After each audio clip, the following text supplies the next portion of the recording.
Assalamualaikum warahmatullahi wabarakatuh. Selamat datang kembali di channel Suara Yusren. Kali ini pada video ini kita akan membahas apa sih nilai ambang batas kategori 1, kategori 2, dan kategori 3.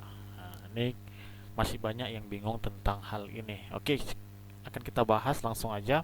Yang pertama yaitu nilai ambang batas kategori 1. Ini merupakan nilai ambang batas yang ada paling awal sesuai dengan Kepmenpan RB 1127 tahun 2021. Jadi ini adalah awal passing grade. Jadi dulu belum ada kategori 2, kategori 3. Sampailah dilaksanakannya seleksi tahap 1, kemudian terjadi banyak diskusi-diskusi di situ, ditemukan beberapa hal mungkin menjadi masalah, maka timbullah nilai ambang batas kategori 2 dan 3. Jadi nilai ambang batas kategori 2 dan 3 ini merupakan nilai ambang batas yang dirilis setelah dilaksanakannya seleksi P3K guru tahap 1. Jadi setelah selesai seleksi terjadi banyak mungkin saran kritik.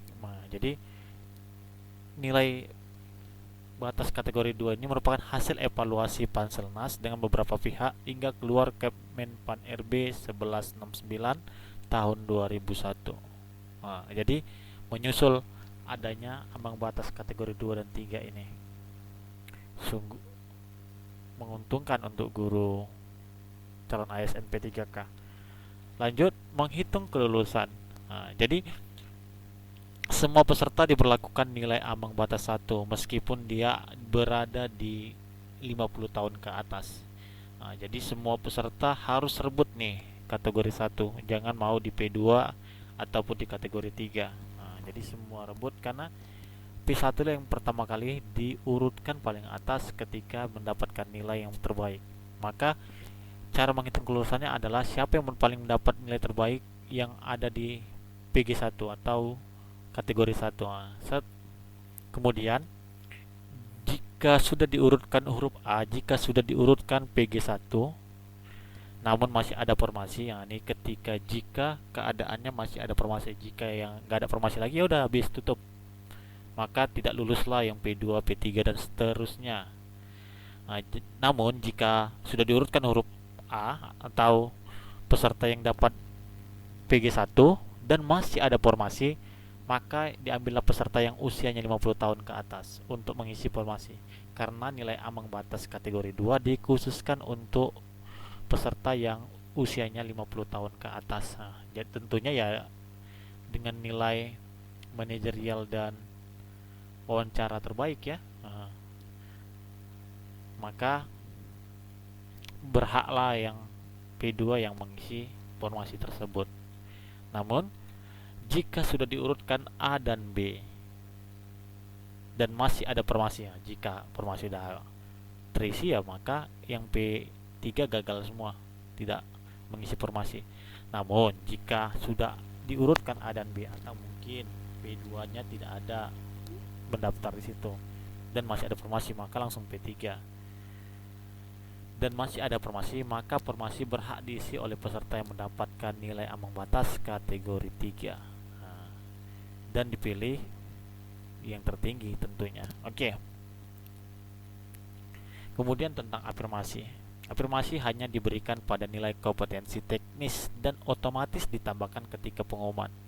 Saat ini mungkin hanya tahu nilai murninya saja. Tentu banding-bandingkan, padahal nanti afirmasi apapun afirmasinya akan ditambahkan pada saat pengumuman. Terutama serdik. Jika serdik maka otomatis nilai teknisnya 500 poin. Berapapun hasil teknis yang didapatkannya waktu ujian. Mau di bawah 100 kah, di atas 100 atau langsung tinggi gitu. Tapi intinya langsung 500 poin. Jadi serdik tidak ada nilainya di bawah 500. Pasti 500 mentok di situ.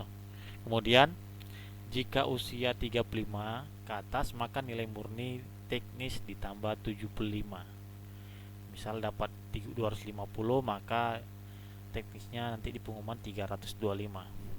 Oke, kemudian Jika THK 2 maka nilai murni teknis ditambah 50 poin. Nah, kemudian jika disabilitas maka nilai murni ditambah 50 poin, sama. Ini berlaku akumulasi. Jadi misalnya dia udah serdik dan usia 35, sebenarnya berlaku akumulasikan, tapi karena nilai maksimal itu 500 maka ya mentok di 500. Maka serdik walaupun usianya udah 35 tetap mentok di 500. Namun jika dia usianya di atas 35 dan dia termasuk THK 2 maka dia ditambahkan 125 poin. Nah, mentoknya juga di 500 jika dapat 500 poin. Namun jika nggak dapat ya berapa dapat maka di situ. Oke, lanjut. Tambahan, jika serdik maka sudah dipastikan berada di PG kategori 1. Maka serdik nggak ada istilah P3, pasti P1. Namun jika dia PG di manajer sosial kultural dan wawancara, jika tidak maka langsung tidak lulus. Nah, tapi kalau udah PG mansos, udah PG dia wawancara, maka serdik sudah dipastikan berada di PG kategori 1. Nah, nggak bisa kita bilang ada di P3, nggak mungkin. Karena P3 itu hanya pengurangan teknis. PG 1 dikurang 50 poin. Oke, kemudian sedang afirmasi yang lain masih perlu disesuaikan dengan nilai murni yang didapatkan. Jika nilai murni tambah afirmasinya melampaui nilai ambang batas kategori 1 maka dipastikan PG 1. Nah, ini untuk afirmasi yang lain selain serdik. Namun jika nilai murni plus afirmasi hanya melampaui nilai ambang batas kategori 3 maka PG 3. Nah, ini yang untuk di bawah usia 50 tahun. Kalau di atas 50 tahun yang langsung P2. Karena P2 lebih baik daripada P3. Kemudian jika nilai murni ditambah afirmasi tidak melampaui PG kategori 3, maka peserta dianggap tidak passing grade atau tidak memenuhi nilai ambang batas. Oke, itu aja. Silakan kita berdiskusi tentang P3K Guru di kolom komentar. Jika nanti sesuatu hal yang ingin ditanyakan, kami usahakan untuk menjawabnya sesuai dengan apa yang ada kami ketahui dari surat edaran atau Kemenpan RB yang ada. Jangan lupa subscribe dan follow Suara Yusren, Suara Pendidikan. Like dan share video ini agar lebih bermanfaat. Kami akhiri, assalamualaikum warahmatullahi wabarakatuh.